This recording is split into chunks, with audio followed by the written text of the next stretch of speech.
They thought they had erased me with a signature on a divorce decree and a wedding meant to cost millions. But just as Julian prepared to vow eternity to his mistress, the doors flew open. It was not my revenge that walked in, but his own reckoning in the form of a 5-year-old boy calling him Dad. I did not have to lift a finger to watch his empire crumble from the most brutal punishment fate could deliver. My name is Alara, and at 32 years old, I was sitting in a leather chair that cost more than my college tuition, watching my marriage dissolve into a pile of legal jargon. The air in the high-rise office of the most expensive divorce attorney in Seattle smelled of old mahogany and new money, a suffocating blend that coated the back of my throat. Across the polished obsidian desk sat Julian. We had been married for 5 years, but looking at him now, you would think I was nothing more than a bad investment he was desperate to liquidate before the fiscal quarter ended. He did not even have the decency to look me in the eye. His fingers drummed a frantic rhythm on the armrest, his gaze darting between his platinum watch and his phone screen. I knew exactly who was on the other end of those texts. It was Sienna. She was likely sending him photos of ring settings or fabric swatches, demanding his attention while he was technically still married to me. He let out a sharp sigh, checking the time again. He had an appointment to fit wedding bands in 45 minutes, and my presence was merely a logistical hurdle he needed to clear. Julian finally looked up, his face twisted in that familiar sneer that used to make me feel small. "You were always such a bore." "Alara," he said, his voice dripping with disdain. He slid the settlement papers across the desk with a flick of his wrist. "Do not bother reading the fine print. You are getting the basic alimony and nothing else. My forensic accountants have been working on this for months. On paper, I am practically destitute. You will not see a dime of the real money." He expected me to scream. He expected me to fight, to cry, to beg for what was rightfully mine after 5 years of supporting him while he built Ethelgard Dynamics from the ground up. Instead, I simply picked up the pen. My hand did not shake. I signed my name with a steady fluidity that seemed to unnerve him. There were no tears, no hysterics. The silence in the room was deafening, and I could see the irritation rising in his neck. My lack of suffering was robbing him of his victory lap. He stood up abruptly, buttoning his jacket with aggressive movements. He needed to hurt me, to leave a mark before I walked out of the door. He leaned in close, his cologne overpowering my senses. "Sienna is pregnant," he whispered, a cruel smile playing on his lips. "It is a boy. She is giving me the son you never could. Do not ever appear before us again." Those words were meant to be a death blow, but as I walked out of the glass doors of Ethelgard Dynamics, I felt the exact opposite. I stepped onto the busy Seattle sidewalk and inhaled deeply. The air was crisp and cold, but it tasted like oxygen, not suffocation. In my coat pocket, my fingers brushed against the paper edge of a one-way ticket to Charleston. I was not leaving as a victim. I was leaving as a ghost. I pulled the diamond wedding band off my finger. It was heavy, a symbol of a promise that had been broken long before today. I did not pawn it. I did not throw it into the ocean in a dramatic gesture. I simply walked over to a public trash can outside the lobby, dropped it onto a half-eaten sandwich wrapper, and walked away. High above, from the floor-to-ceiling window of his corner office, Julian watched my retreating figure merge into the gray crowd. For a second, a strange, cold shiver ran down his spine, a primal warning that he had just made a catastrophic mistake. But then his phone buzzed. It was Sienna, asking about the reception menu. He turned away from the window, dismissing the fear, unaware that he had just set the stage for his own destruction. Charleston hit me like a warm, humid embrace the moment I stepped off the plane. The air here did not smell of rain and exhaust like Seattle. It smelled of jasmine, salt marshes, and history. I took a cab straight to the veranda, the dilapidated estate my estranged Aunt Cordelia had left me in her will. Standing before the wrought iron gates, I saw a house that was essentially a ghost. The paint was peeling in long, sunburned strips, and the ivy had claimed the entire west wing, but the structure possessed a grandeur that Julian's sterile glass and steel penthouse never had. His home was a showroom meant to impress. This house was a sanctuary meant to be lived in. I threw myself into the restoration with a fervor that surprised me. For the first week, I did nothing but scrub floors and tear down rotting drapes. It was during the excavation of the attic that I found them. Tucked away in cedar chests that had not been opened in decades were rolls of parchment and leather-bound journals. I unrolled one carefully, the paper brittle under my fingertips, and found myself staring at a hand-drawn maritime chart of the West Indies from the 17th century. Julian had forced me to abandon my master's degree in art history 2 months before I was set to graduate, claiming that being the wife of a rising CEO required my full attention. He had called my passion a useless hobby, but as I sifted through the chests, my training came flooding back. These were not just old maps. They were original navigational logs from the golden age of sail, some signed by captains whose names were legend in the history books. I was looking at a fortune that had been collecting dust while I was busy playing the perfect housewife on the other side of the country. I called in a local expert named Silas, a man with skin like weathered leather and eyes that missed nothing. When he arrived, he treated the maps with more reverence than Julian had ever treated me. He told me that the collection was one of the most significant finds in the last 50 years. He estimated the value of a single logbook to be enough to buy a small island. I watched his hands tremble slightly as he held a map of the Carolina coast from 1712. The physical labor of restoring the house became my therapy. For 5 years, I had suffered from chronic insomnia, lying awake next to a man who radiated coldness. Now, after days spent sanding banisters and cataloging the collection, I slept the deep, dreamless sleep of the exhausted and the free. My hands were calloused, my nails were chipped, and I had never felt more beautiful. The final piece of my new life came in the form of a letter taped to the underside of an antique writing desk. It was from Aunt Cordelia. In her cramped, spiderweb handwriting, she revealed the existence of a blind trust fund attached to the deed of the house. The catch was that the funds could only be accessed if the heir lived on the property for 3 consecutive months, a fail-safe to prevent greedy relatives from selling the estate for quick cash. I went to the bank the next day and discovered that the compound interest over the last 40 years had turned the account into a staggering sum. I was now quietly wealthier than Julian had ever been, even in his best fiscal year. I told no one. I simply bought better paint, hired Silas to help curate the collection, and continued to live in my dusty clothes, rebuilding my life one brick at a time while the world forgot I existed. Back in Seattle, Julian and Sienna were living in a fever dream of victory that was rapidly turning into a nightmare. While I was discovering the quiet dignity of manual labor, they were drowning in a chaotic sea of excess. Sienna had decided that a simple wedding was beneath her new station. She demanded a ceremony that would make royal nuptials look like budget affairs. She insisted on importing rare orchids from South America that cost hundreds of thousands of dollars and commissioned a wedding dress hand-stitched with real diamonds, claiming that anything less would be an insult to her beauty and the status of the family she was marrying into. Julian, however, was beginning to sweat behind his designer suits. The ruthless efficiency he had shown in our divorce had backfired in the boardroom. Investors at Ethelgard Dynamics were conservative men who valued stability, and rumors of Julian's moral bankruptcy had made them skittish. Capital was being pulled, contracts were being delayed, and the stock price was wobbling.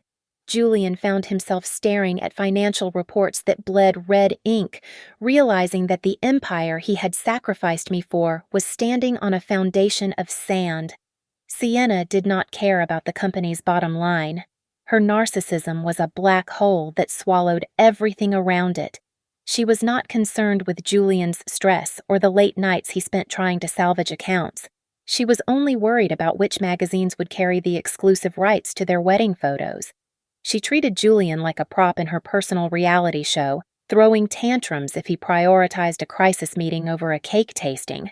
She was revealing her true nature, a demanding shrew who loved the lifestyle, not the man. To keep the facade from crumbling, Julian resorted to measures he would have once scoffed at. He began taking out high-interest short-term loans, moving money between accounts with the frantic energy of a street hustler to cover the massive wedding expenses and the gaping holes in the company's cash flow. He was robbing Peter to pay Paul, all to maintain the illusion of a billionaire lifestyle for a woman who did not appreciate it. Amidst this financial juggling act, a small, ominous detail went unnoticed. Julian's personal phone began receiving calls from a blocked number at odd hours. He ignored them, assuming they were telemarketers or glitches, too arrogant to consider that the past he thought he had buried was trying to reach him. He silenced the ringing and returned to his spreadsheets, missing the warning signs entirely. The most twisted part of their domestic bliss was the pregnancy itself. Sienna played the role of the fragile, expectant mother to perfection when Julian was watching. She feigned violent morning sickness whenever she wanted a new piece of jewelry or a renovation to the penthouse nursery. But the moment Julian left for the office, the nausea miraculously vanished. The staff, who were too terrified to speak up, watched as she poured herself glasses of vodka and paced the apartment, annoyed by the boredom, patting a stomach that she knew was not growing fast enough to match the timeline she had invented. The tension finally boiled over one evening when Julian received the invoice for the wedding reception catering. He exploded, shouting that the cost was astronomical and that they were bleeding cash. But Sienna knew exactly which card to play. She placed a protective hand over her belly, looked at him with wide, tearful eyes, and asked if he really wanted to distress the mother of his heir. She weaponized the unborn child, the son Julian wanted so desperately, to silence him. Defeated and trapped by his own obsession with legacy, Julian signed the check, completely unaware that he was bankrupting himself for a lie. By the time spring arrived in Charleston, the veranda had shed its cocoon of scaffolding and emerged as something breathtaking. I had transformed the lower level into a private museum and gallery space, preserving the historical integrity of the estate while breathing new life into its weary bones. The transformation was so profound that it attracted the attention of Architectural Digest.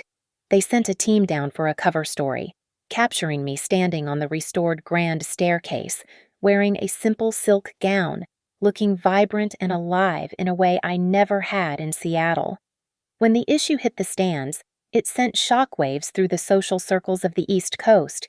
The article did not just showcase the architecture, it inadvertently revealed the true extent of my inheritance. The journalist had done their homework, consulting with Silas to reveal that the maritime collection I had discovered was valued at over $40 million. In the blink of an eye, I went from being the discarded ex-wife to a mysterious, wealthy heiress and a custodian of history. I used this new visibility to organize a charity auction for historical preservation. The irony was delicious. The event was attended by old money families, influential senators, and reclusive tech moguls, the exact caliber of power players Julian had spent 5 years desperately trying to court but failing to impress. They drank my champagne, admired my collection, and treated me with a deferential respect that Julian would have killed for. Images of me laughing with industry titans began to circulate on social media, painting a portrait of a woman who had not just survived her divorce but had ascended because of it. Thousands of miles away, Julian was sitting in first class on a flight to New York, trying to secure another high-risk loan. He picked up a copy of the magazine from the rack, likely just to pass the time, and froze. There I was on the glossy cover, looking regal and untouchable. As he read the details of my net worth and the accolades I was receiving, his hand shook so violently that he knocked his glass of scotch onto his pristine white shirt. He stared at the stain spreading across his chest, his mind unable to reconcile the image of the boring woman he had abandoned with this radiant figure of success. A deep, gnawing jealousy began to fester in his gut. He realized with a sickening jolt that he had walked away from a fortune and a woman who could have actually elevated his status, only to shackle himself to a spendthrift mistress who was currently dragging him into bankruptcy. He looked out the airplane window, feeling the walls closing in, but he knew it was too late. He was trapped in the web of lies he had spun with Sienna, and there was no way out without destroying his reputation completely. A week later, a heavy envelope arrived at the veranda. It was a wedding invitation, embossed with gold leaf, heavy with pretension.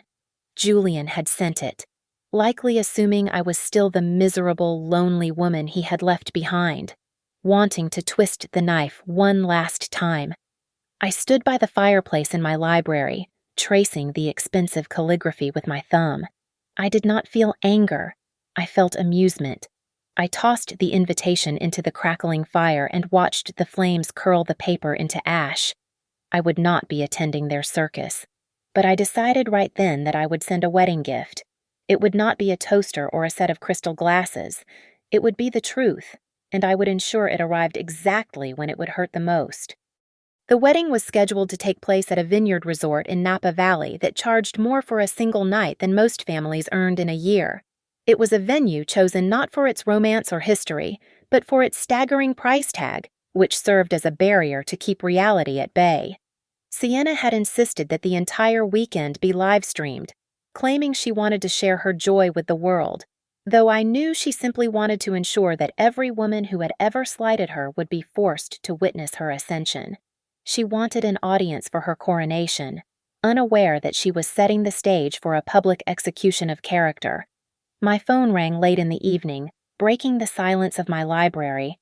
It was Monica, calling from Seattle with a voice lowered to a conspiratorial whisper. She told me that the financial rot at Ethelgard Dynamics was far worse than the rumors suggested. To fund the imported flowers and the security detail, Julian had quietly mortgaged the penthouse, the very symbol of his success that he had fought so hard to keep in the divorce settlement. He was drowning in debt, leveraging his future to pay for a party that was rapidly becoming a farce. But Monica had a darker piece of intelligence to share. She had been in a high-end bridal boutique earlier that week and had overheard Sienna speaking to her mother in the changing room. The pregnancy was a lie. There was no baby, only a calculated trap to force Julian to sign the marriage license. Sienna was already planning a tragic miscarriage shortly after the honeymoon to explain away the deception. Monica wanted to intervene, to scream the truth and stop the madness, but I stopped her. I told her to let them play their roles to the bitter end. I felt a strange calm, a certainty that we did not need to lift a finger. The truth has a habit of revealing itself, and I sensed that the universe was preparing to balance the scales without my help. While I sat in the peace of my restored home, Julian was unraveling. Monica told me about his bachelor party, a pathetic gathering of sycophants and fair-weather friends, drunk on expensive scotch and fear. Julian had started maudlinly talking about how much he missed my roast chicken and the quiet comfort of our evenings together. Instead of sympathy, his so-called friends had laughed at him, mocking the great CEO for pinning after the boring wife he had discarded. He was a man realizing he was hungry for substance while sitting at a table full of plastic fruit. Unbeknownst to the guests sipping champagne within the resort walls, a storm was gathering in the dusty town just a few miles away. A woman named Clara had arrived, looking weary and worn, holding the hand of a 5-year-old boy with dark, soulful eyes. She was not there to celebrate. She had tried to approach the resort gates earlier that day, seeking a private word with Julian, but Sienna's aggressive security team had intercepted her. They had treated her like trash, physically shoving her away and threatening her with arrest if she dared to tarnish the aesthetic of the event. They made a fatal error in judgment. They mistook Clara's poverty for weakness, standing on the roadside, brushing the dust from her son's jacket. Her despair hardened into cold, diamond-hard determination. She realized that asking politely would get her nowhere. If they would not let her whisper her grievance, she would have to walk through the front door and scream it so loud that even the live stream cameras would not be able to look away. She was done protecting the reputation of a man who would not even protect his own flesh and blood. The scene before me was less a wedding and more a desperate, gilded scream for validation. From the screen of my tablet in my quiet Charleston garden, I watched the live stream Monica was surreptitiously broadcasting. It was grotesque in its excess. They had imported live swans to float in a chemically blue swimming pool, the poor birds looking confused and terrified. A tower of champagne glasses stood nearly 10 feet tall, a precarious monument to waste that wobbled in the wind. The guests were a collection of sycophants and social climbers, people who would drink Julian's liquor while waiting for his inevitable collapse. Julian stood at the altar, encased in a white tuxedo that likely cost $15,000. Despite the gentle Napa Valley breeze, he was sweating as if he were standing in a sauna.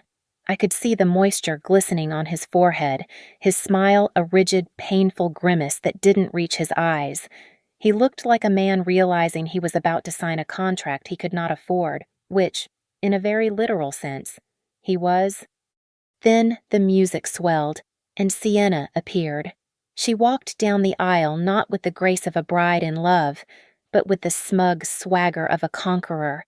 Her dress was a blinding explosion of diamonds and silk, so heavy she seemed to drag it rather than wear it. Her eyes did not seek out Julian.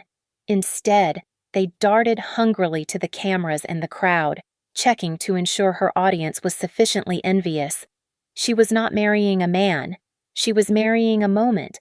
But beneath the swelling orchestral music, a different kind of noise was rippling through the pews. The business partners and investors Julian had invited were leaning in close to one another, whispering urgently. They were checking their phones, their faces pale. The stock for Ethelgard Dynamics had begun to freefall that morning, shedding value by the minute as rumors of Julian's leveraged debt hit the market. While Sienna walked toward her perceived victory, the men who held Julian's fate in their hands were watching his empire evaporate. I took a sip of my tea, feeling the warmth of the ceramic cup against my palms. I felt detached, like a critic watching a tragedy I had already reviewed. I was safe here, surrounded by history and truth, while they drowned in their lies. The priest raised his hands, silencing the murmurs. He went through the motions, his voice booming over the expensive sound system. Then came the question, if anyone here has just cause why these two may not be lawfully joined together, let them speak now or forever hold their peace. The silence that followed was heavy, suffocating. It stretched on, thick with the unspoken judgments of 300 people. Julian exhaled visibly, his shoulders dropping, believing he had survived the gauntlet. Then, a commotion erupted from the back of the venue. It sounded like a scuffle, harsh voices clashing with the serene atmosphere. The expensive security team Sienna had hired was trying to hold someone back, but they were failing. The guests turned in their seats, craning their necks, the whispers turning into alarmed gasps. With a violent crash that echoed off the vaulted ceiling, the heavy double doors flew open. Standing there, silhouetted against the bright California sun, was a woman dressed in simple jeans and a worn jacket. She looked out of place, like a splash of gray paint on a colorful canvas, but her eyes burned with a terrifying intensity. She was not alone. Tightly gripping her hand was a small boy, no older than 5. As he stepped tentatively into the aisle, the resemblance was undeniable. He had the same dark curls, the same set of the jaw, and the same eyes as the man sweating on the altar. The ghost from the past had not just arrived, it had kicked the door down. The silence that descended upon the wedding chapel was so absolute that it felt as though the air itself had been sucked out of the room. Through the high-definition feed on my tablet, I watched the color drain from Julian's face. He turned a shade of gray that I had never seen on a living human being. He did not look confused. He looked terrified. In that instant, he knew exactly who was standing at the back of the aisle. It was Clara. The name surfaced from the depths of my memory. A ghost from 6 years ago. She had been a bright, ambitious intern at his firm before we were even married. Julian had told me she left suddenly to pursue a career in New York. But looking at the boy standing beside her, the true reason for her departure was now devastatingly obvious. Sienna was the first to shatter the silence. She did not look at the child or the desperate woman with any degree of empathy. To her, they were merely unscripted extras ruining her carefully curated production. She shrieked, her voice rising to a pitch that distorted the audio on my device. "Get this crazy woman out of my wedding right now!" She pointed a manicured finger at the security guards, her face twisted into a mask of pure fury. But Clara did not flinch. She had likely rehearsed this moment in her head 1,000 times during sleepless nights. She reached into her oversized tote bag and pulled out a thick sheaf of documents and a handful of glossy photographs. She held them high above her head, displaying them to the room like a warrior brandishing a weapon. "I have the DNA results right here. Julian." Her voice shook, not with fear, but with the adrenaline of a mother fighting for her cub. "And I have the pictures from the Aspen retreat. Do not dare pretend you do not know me." Then she delivered the blow that turned the atmosphere from awkward to hostile. She took a step forward, dragging the reluctant boy with her. "Julian, you stopped the support payments 3 months ago." The crowd murmured, but she shouted over them. "You cut off the money meant for your son to pay for this circus. He is scheduled for heart surgery next week, and the hospital canceled the procedure because your check bounced. You chose to buy imported orchids instead of saving your own child's life." The reaction in the room was visceral. A collective gasp rippled through the rows of guests. The narrative Julian had built of the benevolent, successful CEO crumbled in seconds. The investors and business partners, who had already been on edge about the stock price, looked at him with open disgust. Infidelity was one thing, but a man who would let his sick child suffer to fund a lavish party was a monster. The little boy, overwhelmed by the shouting and the sea of staring faces, pressed himself tight against Clara's leg. He looked so small in the vast, opulent room. His wide, innocent eyes were fixed on the man on the altar. He was staring at Julian with a mixture of curiosity and fear, looking for a father but finding only a stranger in a white tuxedo who refused to meet his gaze. Julian panicked. He looked left and right, sweat pouring down his face, realizing he was losing control of the narrative. Instead of showing a shred of humanity, he chose the coward's path. "I do not know who you are," he stammered, his voice cracking. "This is a set-up security. Where is the security? Remove these trespassers immediately." His denial was the final nail in his coffin. If he had shown remorse, perhaps someone might have pitied him. But to look at a child who bore his exact likeness and claim ignorance was an act of cruelty that the crowd could not forgive. Suddenly, the polite facade of the guests evaporated. Hundreds of smartphones were raised in the air. The live stream was no longer the only record of the event. Every guest became a reporter, eager to document the fall of a man who had just proven himself to be completely devoid of a soul. The tension in the room snapped like a dry twig. Sienna, realizing her carefully orchestrated coronation was being dismantled by a woman in a denim jacket, abandoned all pretense of grace. She gathered her heavy silk skirts and charged down the altar steps, her face twisted into a mask of pure, unadulterated rage. She raised her hand to strike Clara, aiming a vicious slap at the mother of Julian's child, but she was too slow. Clara stepped aside with a fluidity born of survival instinct, letting Sienna swipe at empty air. Clara did not retreat. Instead, she shouted into Sienna's flushed face, her voice cutting through the chaos. "You really think you are the exception? Do you not? He told me he never loved his ex-wife either. He told me I was the only one who understood him. He is feeding you the exact same lines he fed me 6 years ago." Before Julian could sputter a denial, a man in the third row stood up. I recognized him immediately as the senior vice president of Julian's personal bank. He looked furious, likely realizing his own reputation was now tethered to a fraud. "I am going on the record right now," he bellowed, his voice booming without a microphone. "I manage the private accounts. A standing order of $5,000 to Clara Miller was canceled on the 15th of October. That is the exact same day the deposit for this venue was withdrawn. The confirmation from a third party acted like a guillotine blade. It was no longer a domestic dispute. It was a confirmed financial fact. Julian had not just forgotten a payment. He had actively rerouted the money meant for his son's heart surgery to pay for the crystal flutes and the imported orchids. The crowd turned on him instantly, their murmurs transforming into a roar of judgment.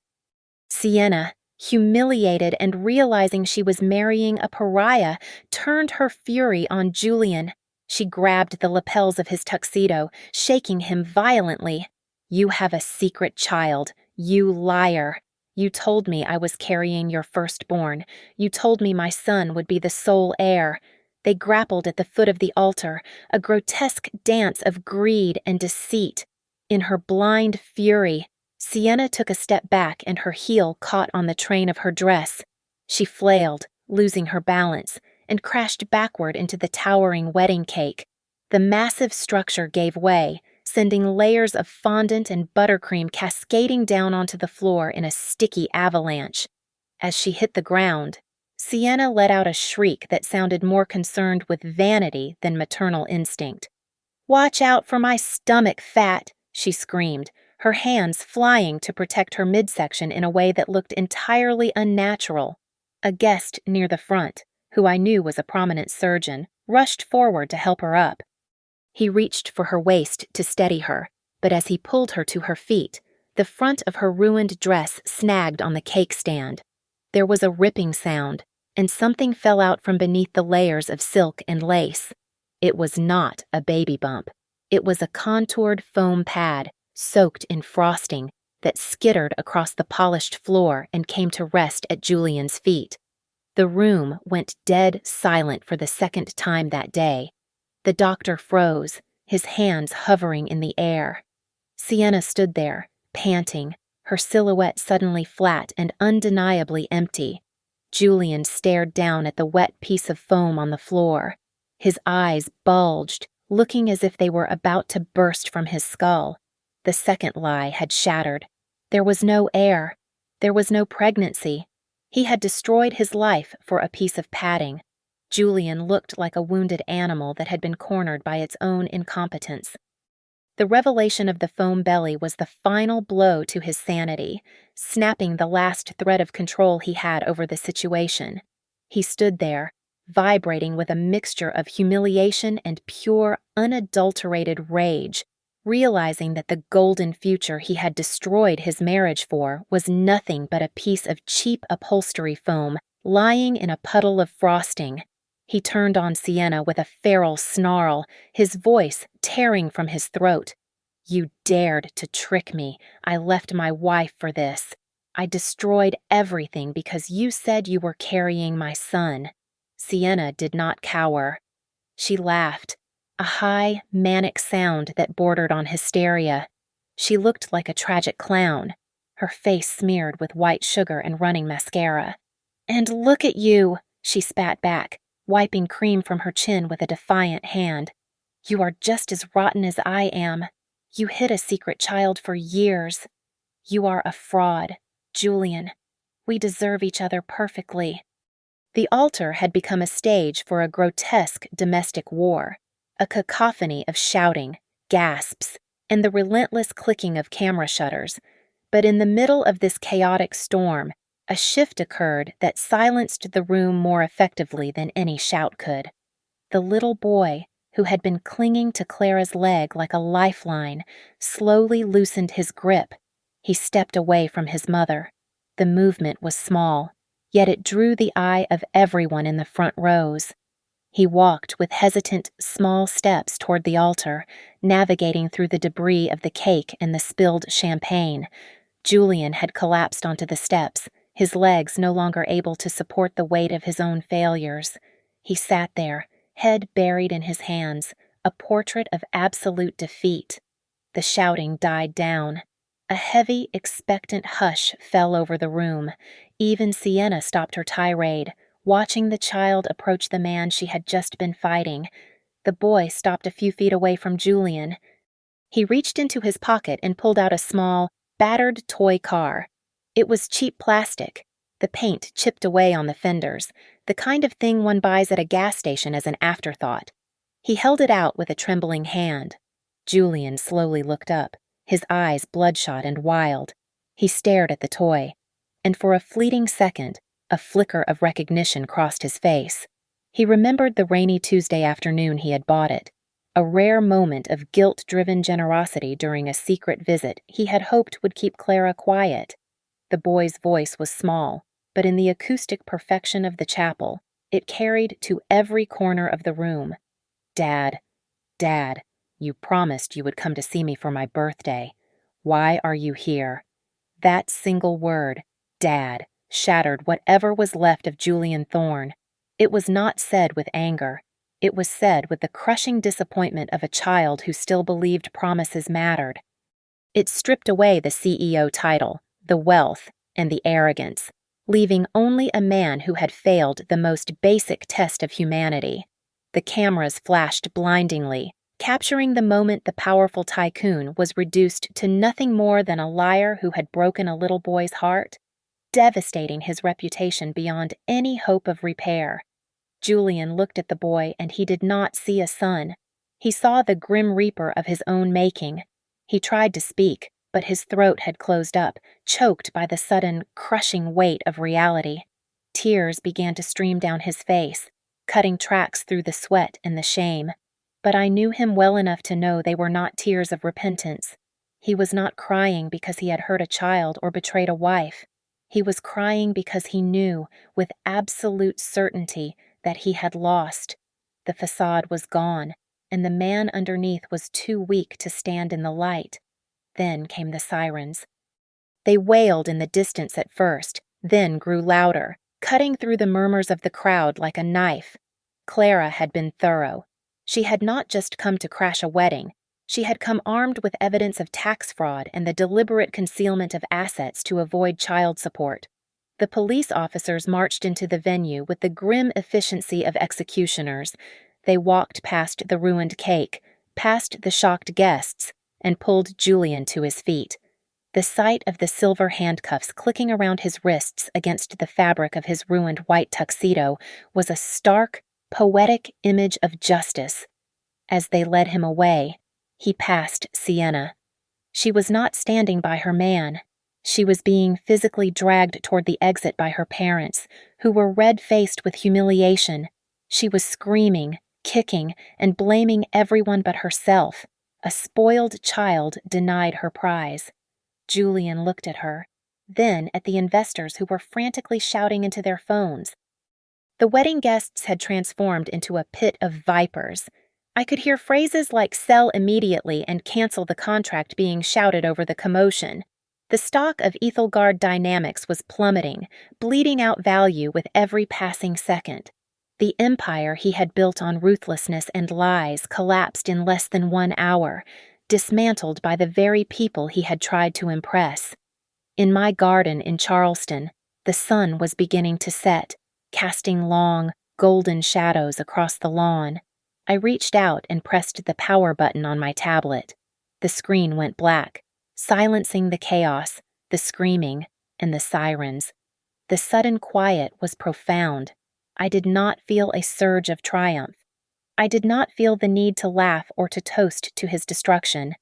I just felt light. It was the feeling of putting down a heavy suitcase you have been carrying for 5 years. I picked up my porcelain teacup and took a slow sip, tasting the bergamot and the freedom. Then, I picked up my phone and dialed my lawyer. He answered on the second ring. I told him to set up an anonymous trust fund immediately.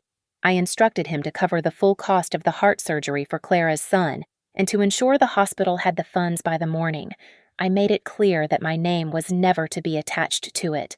The boy was innocent, a victim of Julian's selfishness just as I had been, and he deserved a chance to live. As for Julian and Sienna, I did not care where they went, prison, bankruptcy, or obscurity. It did not matter. They had been erased from my narrative. I stood up, brushing a stray leaf from my skirt, and walked off the porch. I had a map from 1704 waiting on my desk that needed restoration. My hands were steady, my heart was full, and for the first time in a very long time, the future looked like a horizon I was eager to explore. Thank you so much for listening to my story. I would love to hear where you are tuning in from, so please leave a comment down below to share your thoughts and connect with others. Do not forget to subscribe to Lily Revenge Stories, like this video, and hit the notification bell so this story can be heard by even more people.